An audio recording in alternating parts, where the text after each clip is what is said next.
দত্ত নিশ্চিন্তপুর কর্পোরেশনের mayor Shri Mahendranath Pal, Mohan Das mayor in council Shri Souvik Ganguly, Madhurima Mukherjee school inspector Shrimati Krishna Chatterjee, Debleena Das হসপিটালের matron Shrimati Debi Das, Anupama Dasgupta jail super Shrimati Baishakhi Das, Supriti মেয়রের মেয়ে শ্রীমতী রিন্টি পারামানিক, সুপ্রীতি মেয়রের দ্বিতীয় মেয়ে শ্রীমতী লিপি পারামানিক, মেয়রের বউ মামনি শ্রীমতী গীতা পাল এবং দেবব্রত রায়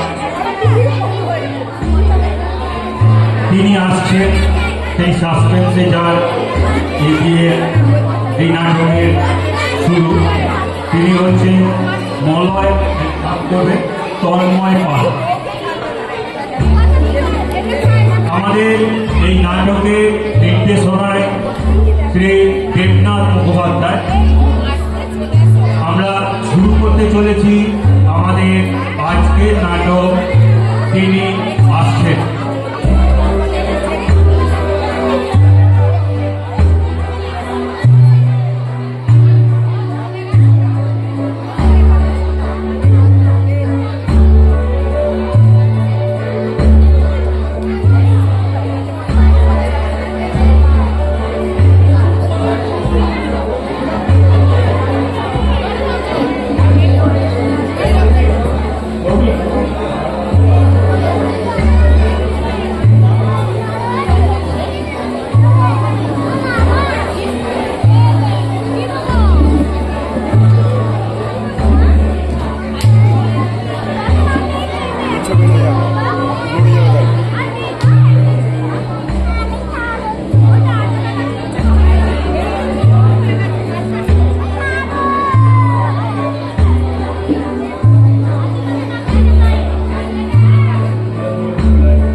শুরু করছি আজকের নাটক তিনি আসছেন।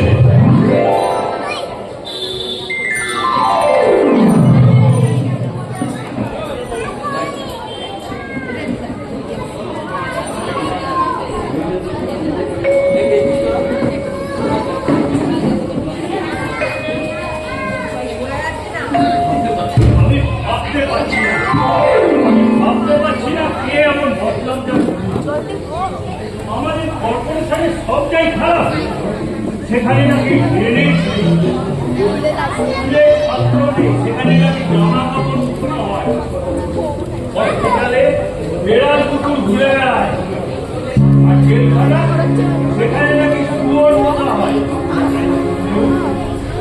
মন্দিরা খায় পোড়া রুটি আর দই, কম্বল বিছানা ছাড়া দুটো মেনে কেন্দ্রীয় সরকার।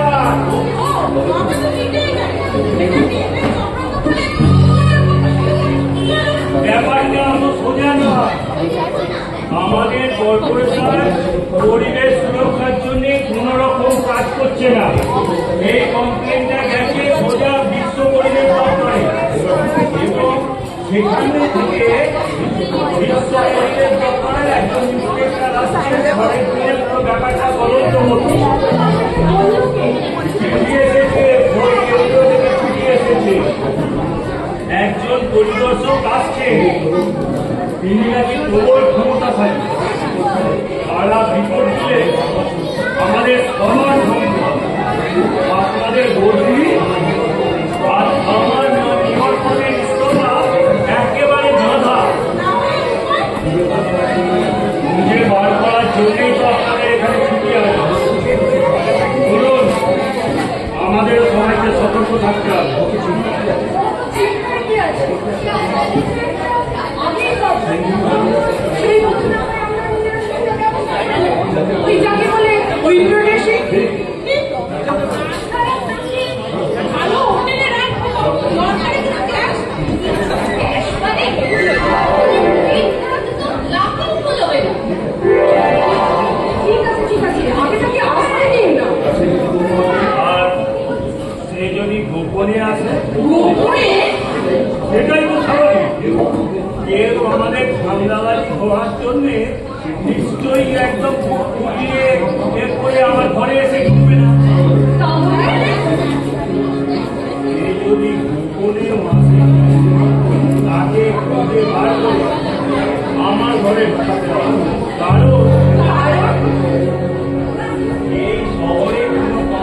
জেলখানা কোনো অপরিচিত মানুষ মারছে কিনা সেটা দেখবার আপনাদের করতে আছে।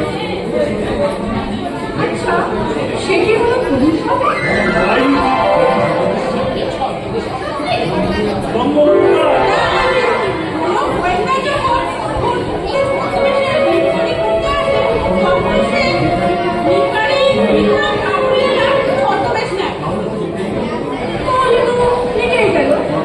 কর্পোরেশন এলাকায় যত অপরিচিত ভিখারি এবং কাবুলিওয়ালা আছে তাদের ধরে আনো।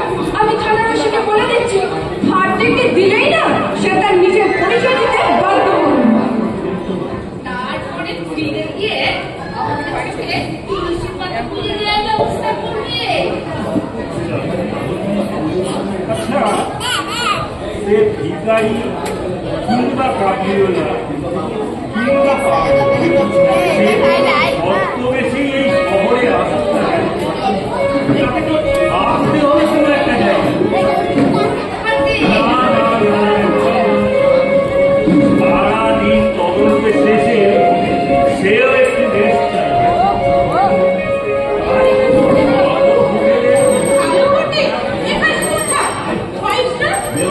মেয়র সাহেব ঠিক বলেছে, এখানে ভালো হোটেল থাকলেও তিনি সেখানে আসতেন। উনি আগে কোনো হোটেলে অত বেশি ঢুকেছেন।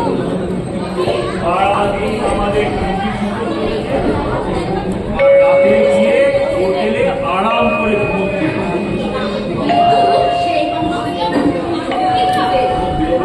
আমার মেয়রের কাউন্সিল ভ্রমণকে আমি অলরেডি কাজে লাগিয়ে দিই। শহরে যত হোটেল আছে সেখানে সন্দেহজনক কোনো মানুষকে দেখলে আমাকে খবর দিতে হবে। আচ্ছা, আমরা তো আমাদের ক্ষমতাকে কাজে লাগিয়ে কোন হোটেলে অপরিচিত মানুষ ঘাটে গেছে কিনা সেই খবরটা আমরা নিতে পারি না? কি মধুর নদী, কি দেবলী নদী, নিশ্চয় পারি।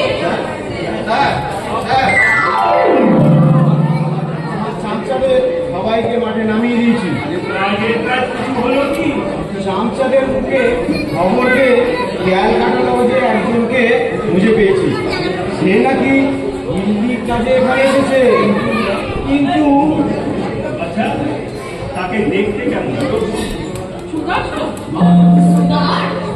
শত কি আমি বুঝি, কিন্তু মানুষটা বহু বইয়ে বইয়ে দাদা বলছে নাকি পেয়ে ভুলে টাকা আসছে না বলে হোটেলের বিল মেটাতে পারছে না। এদিকে হোটেল মালিকের বন্দি চাপে পড়ে গেছে দাদা। আচ্ছা, আপনাদের মনে হয় না যে এই লোকটাই যে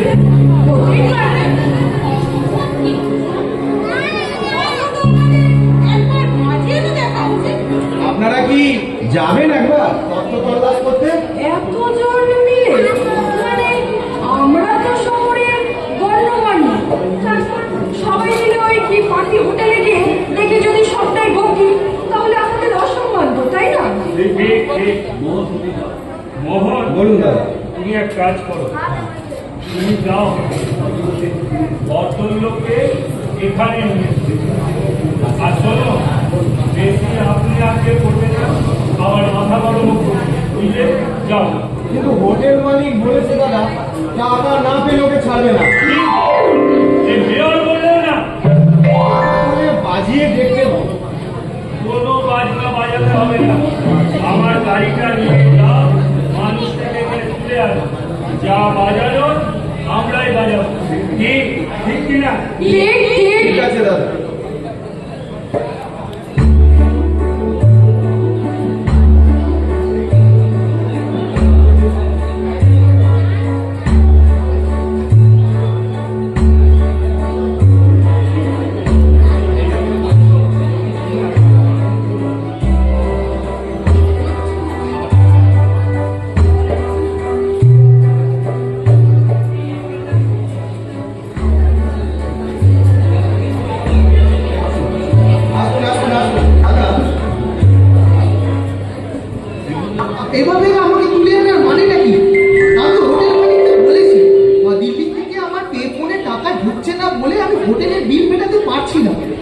পরেও এর পরেও আমরা আপনাকে কেন এখানে নিয়ে জোর করে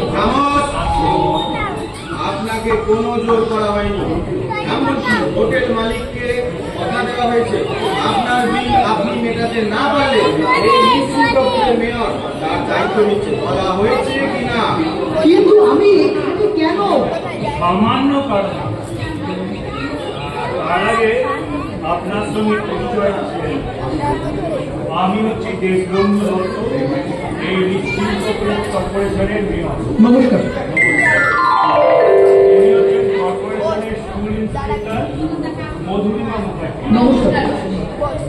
ইনি হচ্ছেন জেল সুপার নিরুপমা দাস। নমস্কার। আর ইনি হচ্ছেন আমাদের কর্পোরেশনের সুপার স্পেশালিটি হসপিটালের নির্দেশক দেবলীনা দাস। নমস্কার। এনারা সবাই গণ্যমান্য এবং দায়িত্ববান। আমাদের একটাই জিজ্ঞাসা হবে, আপনি এই শহরে কোন একটা কাজে এসেছেন, সেই কাজটা সেটা সেটা আপনাকে বলতে যাবো কেন? না বললে আপনি একজন অজ্ঞাত পরিচয়হীন মানুষ। আপনি হোটেলে বিল বাড়িয়ে গেছেন এই বলে পুলিশের হাতে আপনি একজন ফ্রড এই সন্দেহে বিশেষ করবো আপনার পরিচয় পুরোটা জানতে পারবো। বলুন বলুন আপনার নাম বলুন। অবশ্যই আপনার বিক্রি দেবেন না। দেবব্রত রায়। নিবাস মানে আপনি থাকেন কোথায়? আগে ছিলাম হোটেলে, এখন এখানে। আগে আপনি কোথায় ছিলেন? আমার থাকার কি কোনো ঠিক আছে? কাজ কাজের সূত্রে আজ এখানে, কাজ সেখানে, আজ দিল্লি, কাল কলকাতা, মেয়র সাহেব, মনে হচ্ছে এগুলোতেই ধরতে পারা গেছে। আমি চোরটা নই, কাজের সূত্রেই আর সেই কাজটা কি? খুঁজে দেখা কোথায় মাটি এখন বালু আছে, যাতে আস্তে আস্তে তা এখানে আপনি কি করছেন? ওই যে বললাম নরম মাটি। তা এই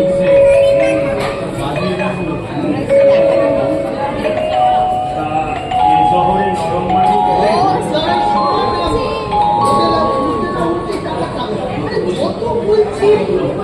ব্যাপারগুলো এই কথাগুলো হোটেল মালিককে না বলে আমাদের কাছে করতে পারছেন।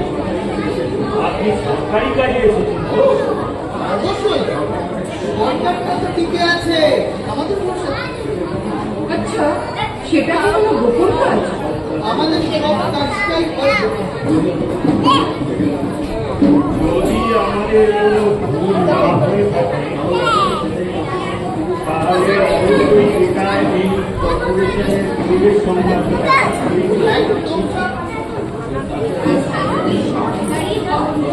তবে আমাদের আগে বললে সরকারি কর্পোরেশনের বড় পুলিশ রথ আছে, বড় বাড়ি আছে, তার হোটেলে চলে যাবে। ঠিক তাই, আজ থেকে আর হোটেলে নয়, আপনি থাকবেন আমাদের হোটেলে হিসেবে। না না, আমাকে হোটেলেই থাকতে হবে, মানে আমি হোটেলে থাকলে স্বাধীনভাবে কাজটা করতে পারবো। আপনি আমাদের কাছে থাকলেও স্বাধীনই থাকবেন। সব থেকে ভালো হয় আপনি আমার বাড়ি। আমি সারাদিন অফিসের কাজে আর মানুষের সেবায় বাইরে বাইরেই ঘুরি। আমার বাড়িতে আমার মিসেস আর 2 মেয়ে আছে। আপনি এখান থেকে আপনার শহরের নরম মাটি খুঁজে ফেলুন। ঠিক কি না? মানে কিন্তু আমি একটা করে এখানে মানে হোটেলে আমার সব জিনিসপত্র সব ব্যবস্থা হয়ে যাবে।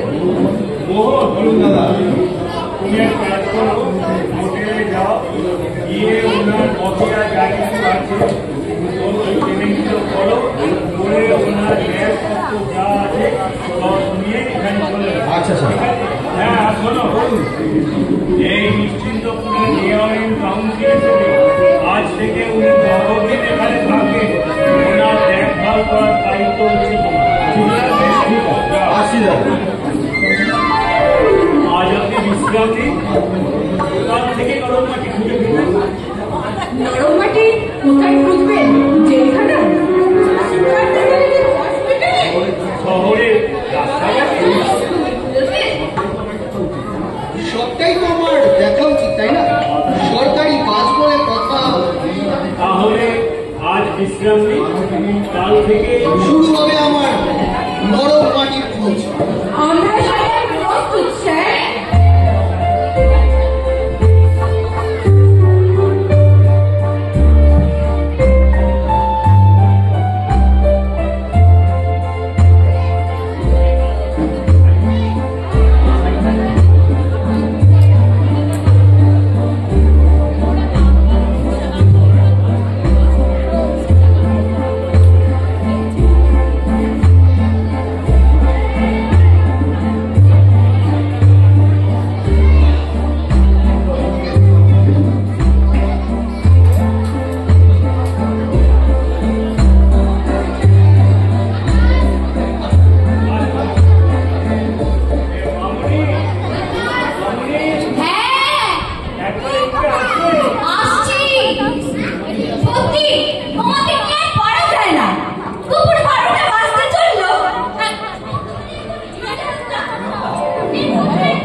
মামুনি,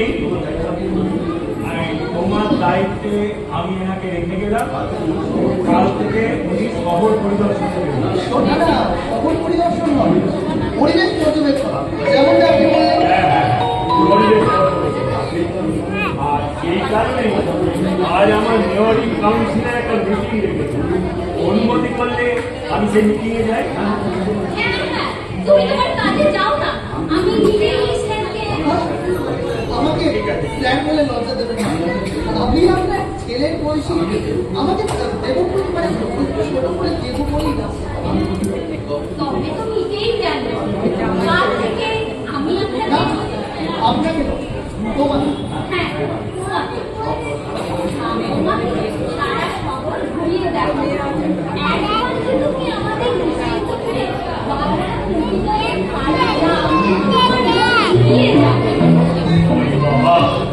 সেখানে তো এখন মানুষের পাতক কীর্তি ছড়াছড়ি, পরিষ্কার তো করা যাবে না। চাই গিয়ে একটু চুনার ব্লিচিং ছড়াই।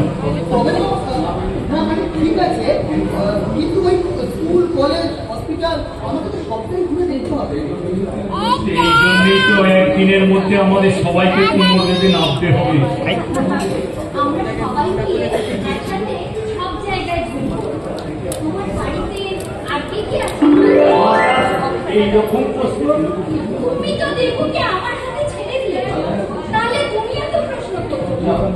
যাও, তুমি তোমার কাজে যাও। আর হ্যাঁ শোনো, যাওয়ার সময় তোমার মেয়রের গাড়িটা বাড়িতে রেখে দেবো। সে আর বলতে। আচ্ছা বেশ, আমি চললাম তাহলে। হ্যাঁ, বললে না তো তোমার বাড়িতে কে কে আছে? শুধু বাবা, এককালের জমিদার, এখন সিমেন্টের আছে। আর মা? চলে গেছে, মানে ফাইনাল। আহারে, আর তুমি? মাথাতে হয়তো একদিকে বসে, কিন্তু বাবা কাজের মানুষ, আমার চোখে তুমি কিছু দেখো না? মানে তো কি হয়েছে? আমি তো আছি।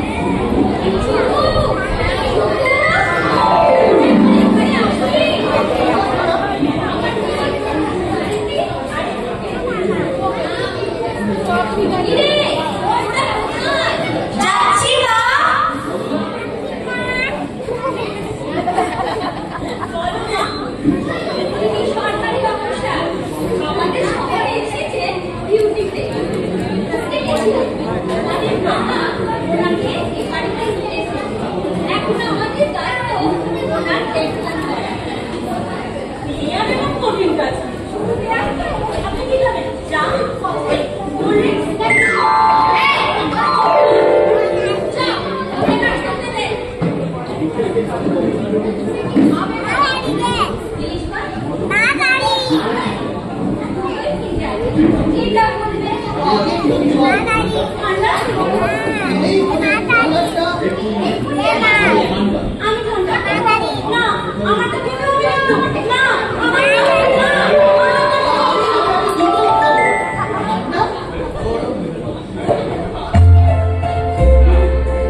ডাল আরে ভেন্ডি চচ্চড়ির কাছে একদম 5 স্টার অ্যারেঞ্জমেন্ট। সত্যি আমার কপালে ছিল। না না বুঝতেই তো পারছেন আসলে সরকারি অফিসার আজ এখানে তো কাল সেখানে আসলে ওখানে টাকা থাকলেও তো সবসময় পরিষেবা পাওয়া যায় না সেখানে আপনি আমাদের আদিবাসীদের খুশি তো? কি যে বলছেন এত 5 স্টার হোটেলেরও অনেক উপরে।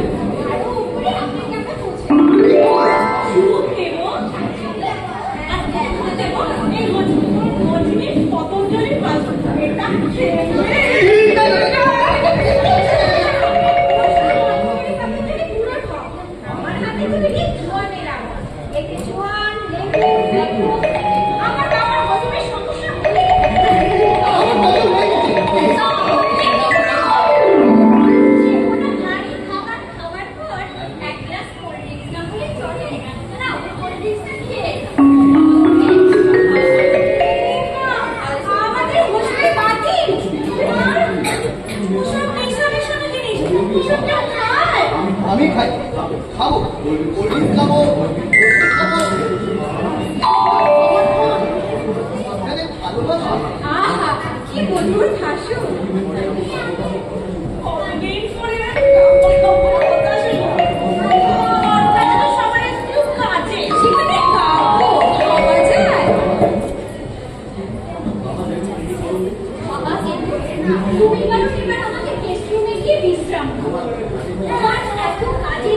না না আমাকে এখানেই থাকতে হবে কিন্তু আমি এখানে কাজগুলো কাজ সবটা একটু প্রচুর মানে কোথায় কোথায় যাবো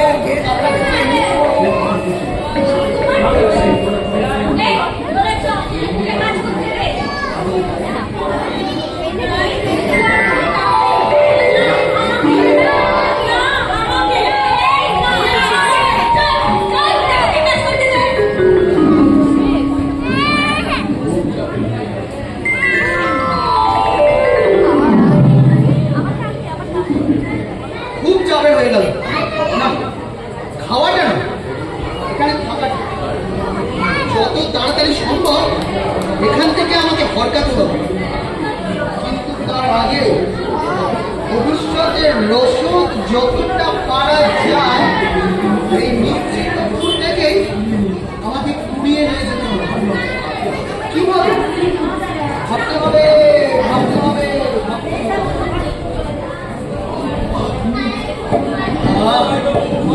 খাওয়াটা কিন্তু অভ্যেস হয়ে যায় যদি রোজ এমন দিয়ে পয়সার কম ডিশের পরে ডিশ শুধু মাটন কারি ফিশ আমি সুপ্রীতি। তুমি সুপ্রীতি আর কি করো আমি দেখে বোঝা যায় না মনে হয় তুমি ছোট অমন বলবেন না। কত ইস তোমাকে তোমাকে প্রথম দেখা সত্যি আমার মনে হয়েছে তুমি আমার অনেক দিনের চেনা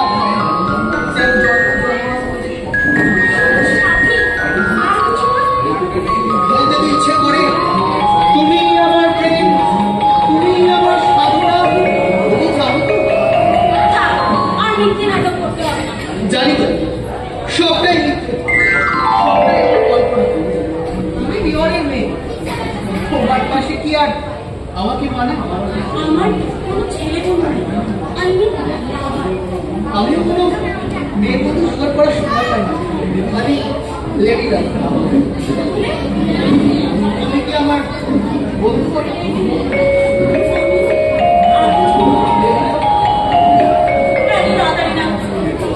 কিন্তু কিন্তু আমার হাতে তো সময় বড় কম যদি কালই চলে যেতে হয় কিংবা পরশু আমার ফিরে আসবে, আবার দেখা হবে, তুমি তো আমার ধনী হয়ে যাবে। হ্যাঁ হবে বারবার আমাকে ফিরে আসতে হবে বারবার আমাকে যেতে হবে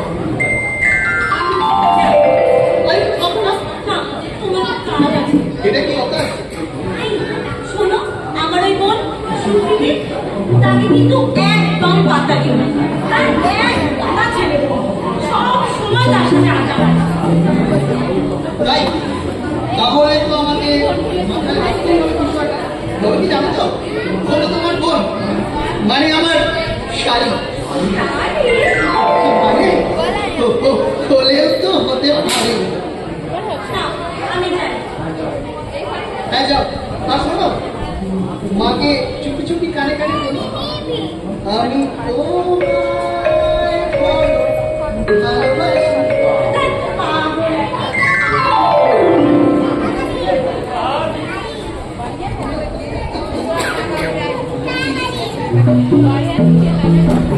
প্রথম অধ্যায় যথেষ্ট সাফল্যের সঙ্গে সমাপ্ত। এবার দ্বিতীয় অধ্যায় মনে হচ্ছে একটু চালিয়ে ফেলা যাবে।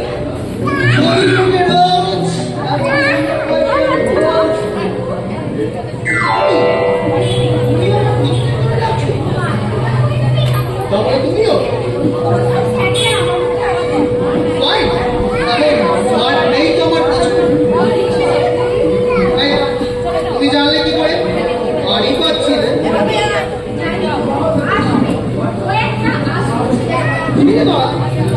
ছেলে দুটো কি করে বিক্রি করলে? আপনাকে পারবে না, এটা পুরোটাই বদল। কি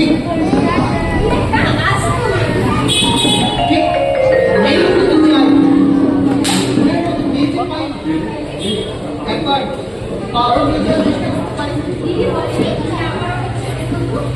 আরে তারা তো সবাই কেউ কি বলবেন?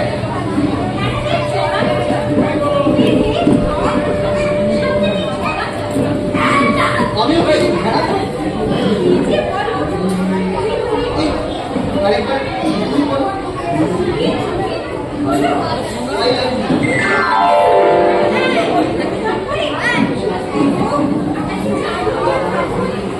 তখন আবার I love you.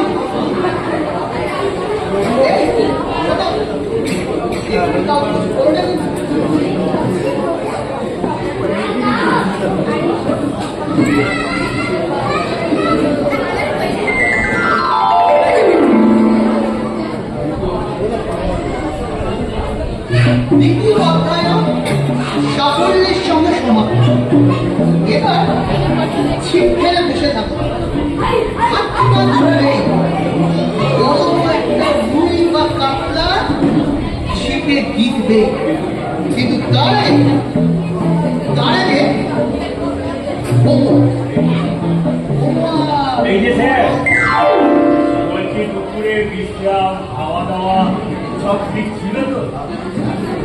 আপনি আমাকে স্যার বলে লজ্জা দেবেন। তাহলে তুমি ডাকবো। আপনার স্ত্রী আমার মাসিমা, আপনি ভালোবাসেন, সেই সময় আপনি ডাকবো তো আপনি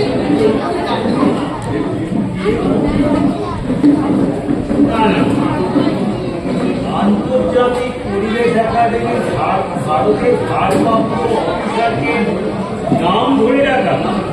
না না, তাকে আমি আপনাকে বলেছি দেবু বাবু বলে না। কিন্তু কাল কোথায় কোথায় যাবে যদি একটু আন্দাজ দিতে। আপনি কাল কোথায় কোথায় নিয়ে যেতে চাইছেন?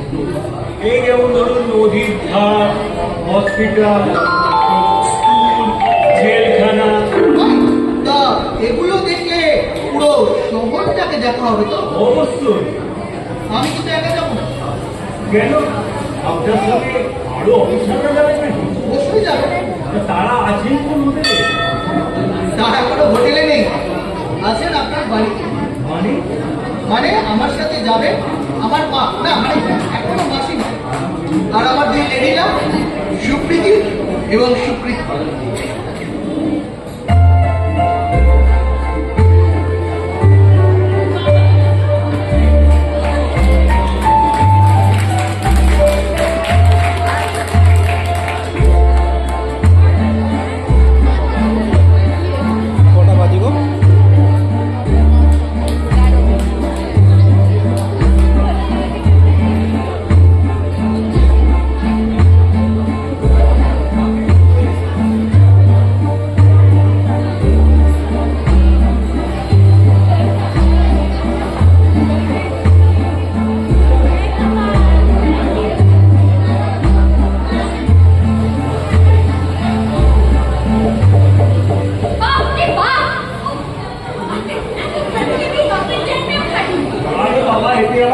তুমি কি হলো?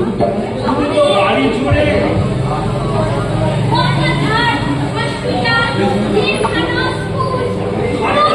সবটাই তো গাড়ি ছুড়ে।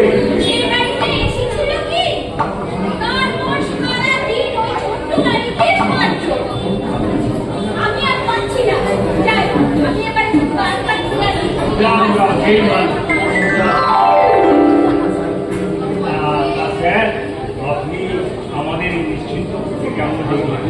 ভালো, খুবই ভালো। সবচেয়ে ভালো আপনার এই দুই কন্যা আর আমার মাসি। না,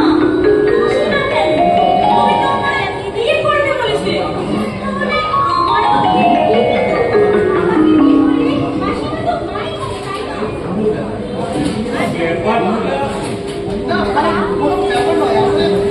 আসলে আমি আগেই বলেছি, আপনাকে বলতে ছিল, তাও এই সময় বলা আপনার এই দুই কন্যা সুপ্রীতি এবং সুপ্রীতি দুজনের রূপেই আমি এবং আপনার যদি কোনো আপত্তি না থাকে তবে আমি কি আমি আপনার মেয়েকে বিয়ে করতে চাই। কিন্তু আমার তো দুটো মেয়ে, আমি এই দুজনকে আমি একজনের সঙ্গে কি করে দিতে পারবো? আমি দুজনকেই ভালোবাসি। আপনি যাকে করবেন তাকে বিয়ে করবেন। আমি কি বলবো? বলবে তো তোমরা। আমার কাজ তো প্যান্ডেল খাটিয়ে বিনোদন করানো আর মেয়েকে যৌতুক দিয়ে তোমার বাড়ি পৌঁছে দাও। তোমরাই সবাই ঠিক করলে না কে কাকে বিয়ে করবে।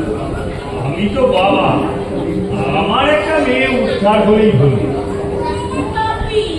আমি বড়, আমাকে তোমার প্রথম সুযোগ দেওয়া দরকার।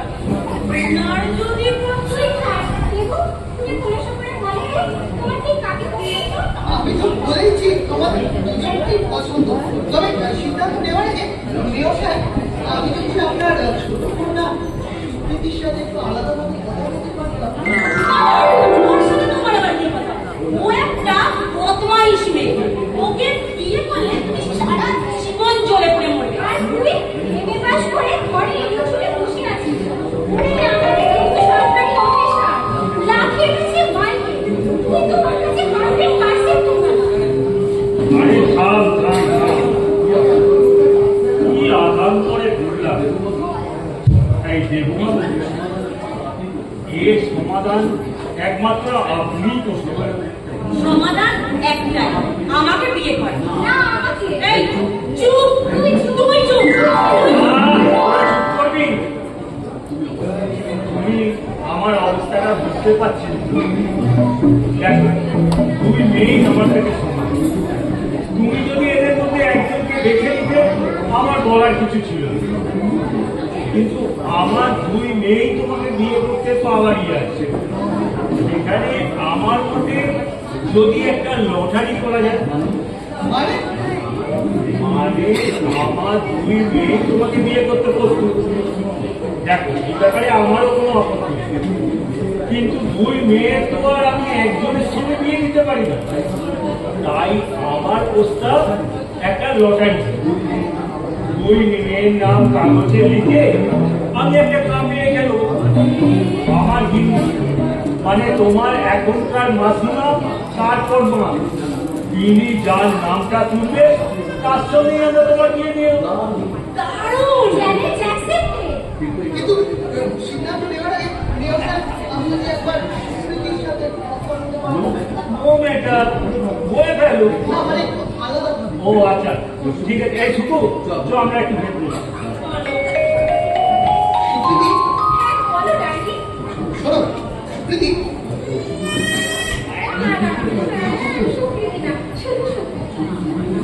সুকু, তুমি আমার সুখ। কিন্তু ধরো সুপ্রীতি তো তোমার দিন, তাহলে তারই তো আগে বিয়ে হওয়া উচিত।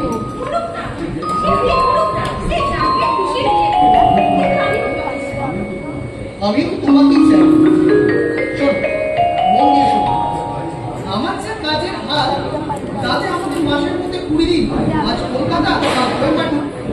আর আমার বাবার সাথে সম্পর্কটাও খুব একটা ভালো নয়। তাই আমি ঠিক করেছি বিয়ের পর আমি এখানে তাই ধরো আমি তোমার দিদিকেই বিয়ে করবো। না না না, এই কিছুতেই হতে পারে না। আহা, শুনবো না। ধরো আমি তোমার দিদিকে বিয়ে করবো, তো তুমি হলে আমার স্বামী। আর বিয়ের পর আমি এখানে থাকলে তোমার দিদিকে ফাঁকি দিয়ে তো আমাদের প্রেম লীলাটা চলতে পারে। কিন্তু এটা তো আমার কাছে প্রেস্টিজ ফাইল। তুমি দিদিকে বিয়ে করবে আর আমি? আমার সাথে সিনেমা হলে যাবে, শপিং মলে যাবে। আরে আমি তো জানি তোমার অনেক ছেলে বন্ধু, তাদের মধ্যে আমার থেকে আরো যদি ভালো করে রোজ কিনে পাও তখন তার কাঁধে ঝুলে পড়ো। কি প্রস্তাবটা? হ্যাঁ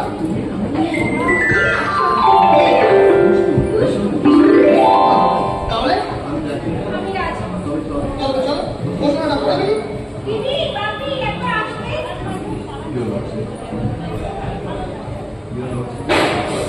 Your Lordship, লটারি করার আর কোনো প্রয়োজন নেই। আমি দিদিকে বিয়ে করবো আর আমার একমাত্র প্রিয়তম শালী হবে। এই দেখো তো, তুই আমাকে ভালোবেসে বিয়ে করতে চাও তো? নাকি বিয়ে করবে আমাকে আর তুমি ভাষণাই করবে আমার বোনের সাথে? 24 ঘন্টা আমি তোমায় চোখে চোখে রাখবো। আরে ঠিক আছে, রাখবে। I love you, darling. ঠিক আছে ঠিক আছে, এইসব কথা তো পরে হলেও চলবে। আর দেবব্রত, বলছি তোমার বাবার একটা অনুমতি। না না, তার কোনো প্রয়োজন নেই। আমি বিয়ে করে বেড়াই, বিয়ের পর আপনার মেয়ে এখানেই থাকবে। আমি শুধু ওই সময় অসময় করতে যাবো। আমার স্বপ্নেরও কি ভাবা যায়? মামুনি, মামুনি, কোথায় গেল মামুনি? কোথায় থাকলো? কখন থেকে ডাকছি, খবরটা শোনা আরে যাচ্ছে রান্না করছি না, আমার শেষ হলো, ভালো। শুনেছি শুনেছি। কি করে শুনলে তুমি অত দূরে থেকে? আমাদের পাকা কথা হয়ে গেছে। পাকা কথা মানে বিয়ে কমপ্লিট। একদম ঠিক। আমার একটা কথা ছিল। হ্যাঁ বল। একটা কথা কেন, হাজারটা কথা বলবো। তুমি আমার জামাই। না মানে ডাইরেক্ট ডাকে। হ্যাঁ, কে স্যার? আরে আমি তোমার হবু শ্বশুর। বাবা বলো বাবা।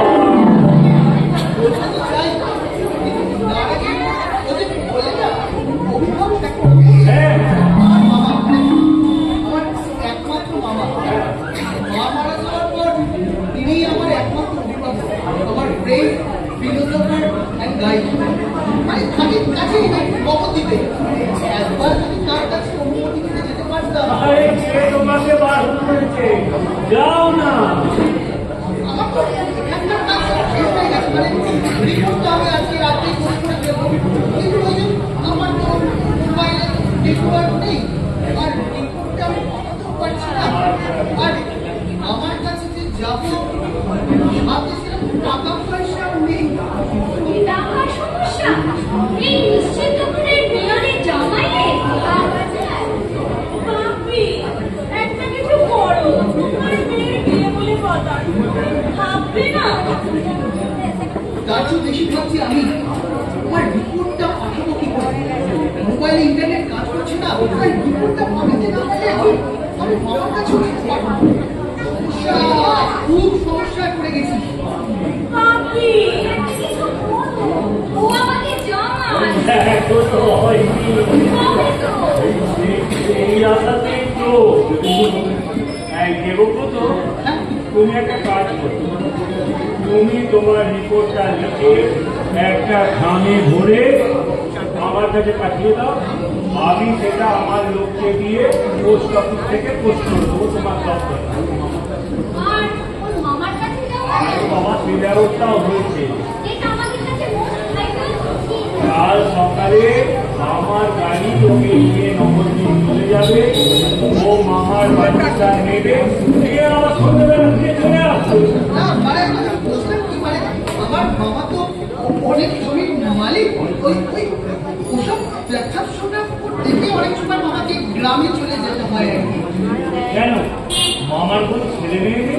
না মানে আসলে আমাকে দেখাশোনা করতে গিয়ে আমার আর বিয়ে করে ও হোয়াট এ স্যাক্রিফাইস! সত্যি এমন মানুষ আজকালকার সমাজে বিরল। তাই বলছিলাম কি মানে ধরুন আমি গিয়ে দেখলাম যে মামা গ্রামে চলে গেছে, তখন তো আমাকে ওই 2 দিন ওখানে গিয়ে থাকতে হবে, তখন তো আমার আপনার কাজ আটকে যাবে। তো আমি বলছিলাম কি আপনি বলছে আমাদের একটা ভাড়ার গাড়ির ব্যবস্থা করে, আমি যদি গিয়ে দেখি মামা নেই তাহলে গাড়ি ছেড়ে দেবো আর ওখান থেকে একটা গাড়ি ভাড়া করে নেবো। ঠিক আছে, কাল সকালেই আমি উমেশ সাউকে বলে দিচ্ছি ওর একটা ভাড়ার গাড়ি তোমার জন্য ব্যবস্থা করা হচ্ছে। আর ফেরার সময় যদি তোমার নতুন গাড়ির কোনো প্রয়োজন হয় তাহলে আমি তোমাকে কিছু টাকাও দিয়ে দিচ্ছি। তার কোনো প্রয়োজন নেই, মানে গেলে তো আমি নেট পেয়ে যাবো, মানে আমার টাকা ঢুকে যাবে। বুঝলেন না, তুমি নিত্যপুরের মেয়রের জামাই, তাই উনি যা বলছেন সেটাই তুমি মেনে নাও। আরে বাবা, অতিরিক্ত করে টাকা হাতে থাকে, ওকে তোকে শুনে কিছু করেছি।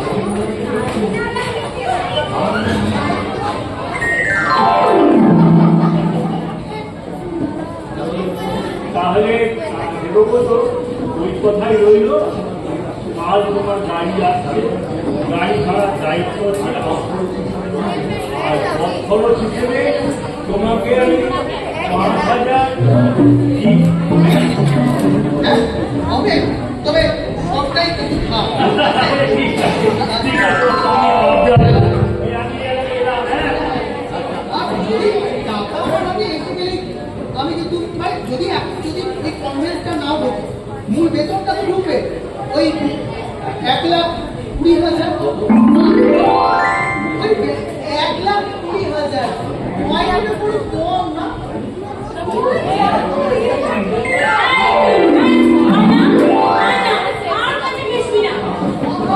রাগ করছে কেন? আমার একমাত্র শালী, আমি তোমার একমাত্র বউ। এর পরেও বেশ পারবে। আপনি শুধু পাশে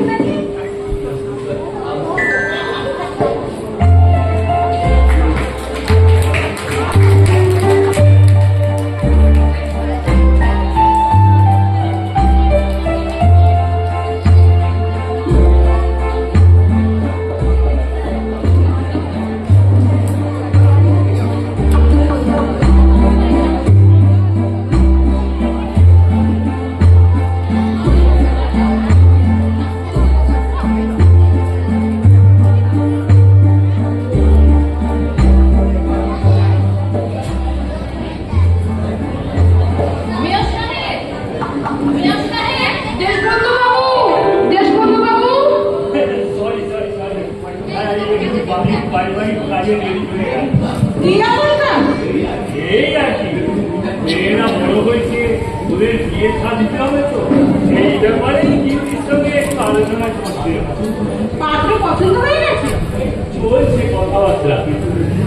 কিন্তু এদিককার এখনকার খবরটা কি সেই অফিসারটা? সব কাজে সন্তুষ্ট হয়ে রিপোর্ট লিখে ভাবে ফিল করে ঠিকানা লিখে আমাকে পাঠিয়ে দিল।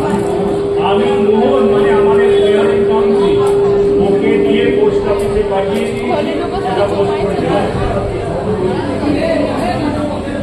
আচ্ছা, কোনো খারাপ খবর এই রিপোর্টে নেই তো আমার জেল সম্পর্কে, আমার হসপিটাল সম্পর্কে? না না, কোনো খারাপ খবর নেই। আচ্ছা, আপনি জানলেন কি করে? আপনি কি রিপোর্টটা করে দেখেছেন? আরে না না, তাও তুমি সিল করা খামি আমাকে দিয়েছি, আর আমি সেই অবস্থাতে ওই খামটা মোহনের হাতে দিয়েছি পোস্ট করে দেওয়ার জন্য। আপনি এতটা শিওর হচ্ছেন কি করে যে আমাদের কাছে খারাপ নেই? আরে বললাম তো কোনো খারাপ রিপোর্ট নেই। থাকতেও তো পারে। আরে এই বললাম তো। আচ্ছা, আপনি কি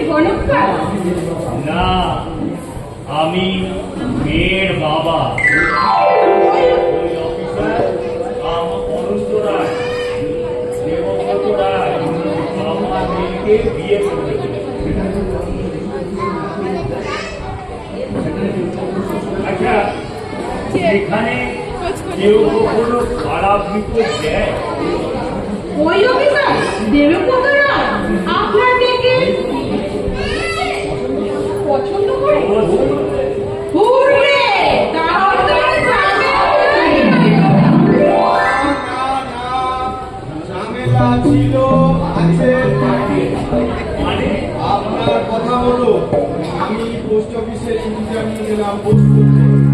পোস্ট করার আগে দেখি এই আমার চোখে পেল চিঠিটা সরকারি দপ্তরের উদ্দেশ্যে লেখাই নয়, এটা নিতান্ত একটা ব্যক্তিগত চিঠি। বলছো কি মোহন? হ্যাঁ, যাকে এই চিঠিটা যাকে পাঠানো হচ্ছে তার নাম শিবশঙ্কর চক্রবর্তী, ঠিকানা চন্দননগর।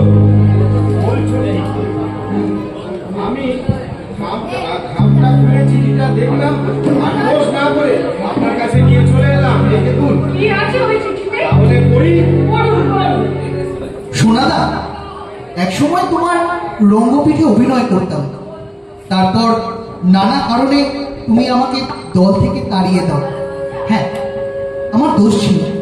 আমি জুয়ো খেলতাম, গ্রুপের মেয়েদের প্রস্তাব দিতাম, কিন্তু এরপরও আমি তোমাকে আজও আমার আদর্শ বলে ভাবি। তাই একটা মজার নাটকের রসদ তোমার হাতে তুলে দিতেই আমার এই চিঠি। কি করব, আমার মোবাইলে রিচার্জ করার টাকা নেই, তাই চিঠি ভরসা। তাছাড়া এত কথা তো মোবাইলে বলা যেত না। শোনো না, তুমি তো জানো এক জায়গায় আমার বেশি দিন মন টেকে না, তাই বাবার পেট্রোল পাম্পের ক্যাশিয়ারকে ঢপ দিয়ে কিছু টাকা হাতিয়ে বেরিয়ে পড়লাম। আমার কাছে খবর ছিল এই নিশ্চিন্তপুরে জুয়ার অনেকগুলো ঠেক আছে, আর জানোই তো জুয়ো আমার লেডি লাভ। তাই এই নিশ্চিন্তপুরে একটা হোটেলে ঘাঁটি গাড়লাম। কিন্তু আমার দুর্ভাগ্য, জুয়োয় হেরে এমন একটা অবস্থা হলো যে আমার হাতে 10টা টাকাও নেই। কিন্তু হোটেল মালিক ছাড়বে কেন? তাই সে যখন আমার খাবার বন্ধ করে আমাকে হোটেল থেকে তাড়বার জন্য লড়ে যাচ্ছে, তখনই আমার হোটেলে আবির্ভূত হলেন শহরের মেয়র দেশবন্ধু বাবু। তিনি আমাকে ঠাউরালেন এক পরিবেশ দপ্তরের অফিসার হিসেবে। তাই আমাকে আদর করে নিজের বাড়িতে নিয়ে তুললেন। সেখানে অনেক চরিত্র, আর চরিত্র মানেই তো তোমার খাদ্য। তাই শুরু করি প্রথমে এই শহরের মেয়র। তিনি একটি অপদার্থ। কর্পোরেশনের কন্ট্রাক্টর, দোকানদার, প্রমোটার এদের কাছ থেকে এত কমিশন খেয়েছেন যে গতরে চর্বি জমতে জমতে সত্যি একটা রেওয়াজি খাসি। আর তার 2 মেয়ে, আর শুধুই কোনো একটা রোজকের বড়লোক পুরুষের সাথে ঝুলে পড়ার জন্য দিন রাত আপাচ্ছে। আমাকে পেয়ে তো। তার সঙ্গে মেয়রের বউ মিসেস মামুন, তার কথাও না বললে বলাটা অসম্পূর্ণ থেকে যাবে। তিনি লবঙ্গলতা। মেয়েদের বিয়ের ব্যাপারে যত না ব্যগ্র, তার চেয়ে বেশি উৎসাহ জামাইকে আঁচলে বাঁধা।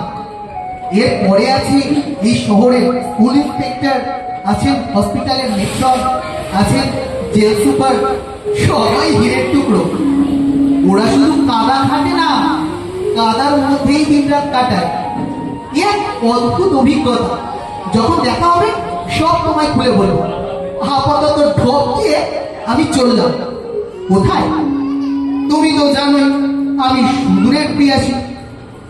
দেখি কোথায় গিয়ে আবার আমার নৌকা নোংর করে।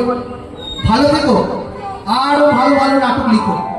অনেক শুভেচ্ছা সহ দেবব্রত রায়। বাজার এ তো পুরো ঠকবাজি। জানো, 5,000 টাকা রসদ নিয়েছে, আর স্কুলের মিড ডে মিলের হিসেবে গড়বিল ম্যানেজ করে দেবো। আমার কাছেও তো নিয়েছে 5,000। হসপিটালের ব্যাপারে কোনো খারাপ রিপোর্ট দেবে না এই শর্তে। আমার কাছেও চেয়েছিল 10,000 টাকা। আরে আমি তো সারাদিন চোর, চুরি, ডাকাত এদের নিয়ে দিন কাটাই। তাই আমার কাছে নগদ নেই বলে সামান্য 1,000 টাকা দিয়ে কাটিয়ে দিয়েছি। কিন্তু আমি তো কাটাতেও পারি না। আমার সব শেষ। আমার বউকে ঠক দিয়েছে, আমার মেয়েরে ঠকিয়েছে, আমার পকেট কেটেছে। এখন আমি কি করবো? আমার সঙ্গে ধান্দাবাজি একবার তোকে হাতের কাছে পাই। কত ছেলের সঙ্গে মিশেছি, আজ তুই আমাকে ঠকাইলি। মনে রাখিস, একবার খেলে শীত পালায় না, আর একবার তোকে পাই। আমি তো তোমাকে নিয়ে অনেক স্বপ্ন দেখেছিলাম দেবব্রত। ফিরে এসো, তুমি তোমার মতো করে ফিরে এসো। আমি তোমাকে ভালোবেসে ফেলেছিলাম।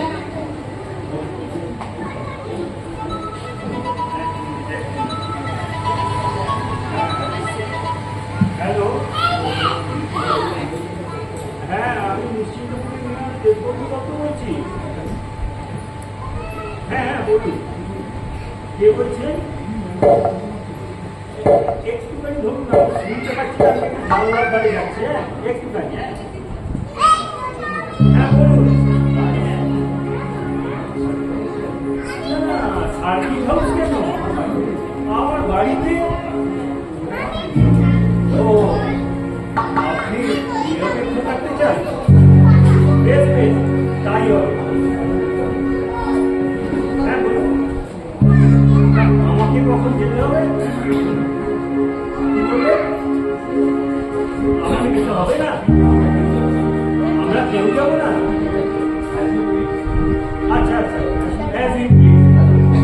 হ্যালো হ্যালো হ্যালো, কে ফোন করেছে?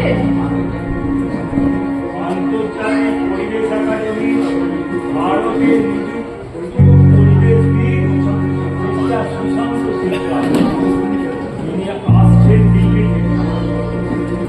আমাদের কর্পোরেশনের পরিবেশ সম্পর্কে তদন্ত থেকে সরকারি চাকরি পাচ্ছে।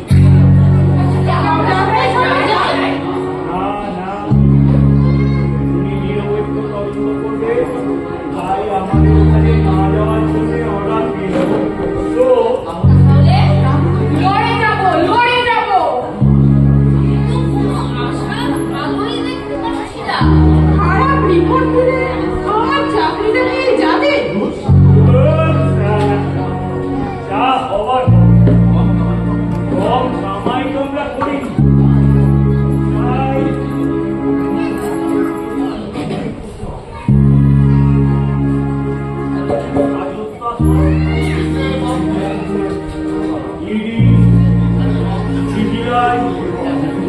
বাবা ছেলের লক্ষ্মী হাতে তো অনেকই এখন।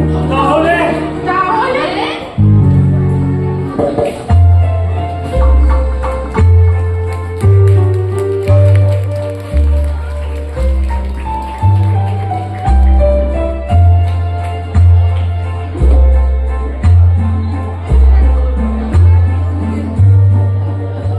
আমাদের নাটক তিনি আসছেন এখানেই শেষ হল।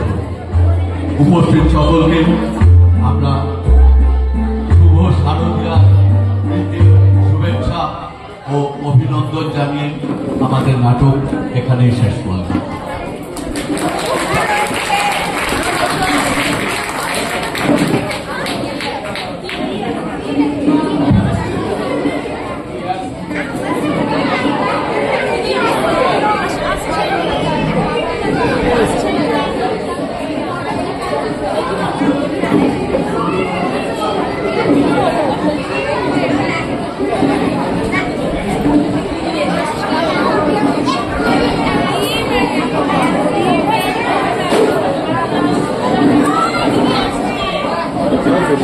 Thank you.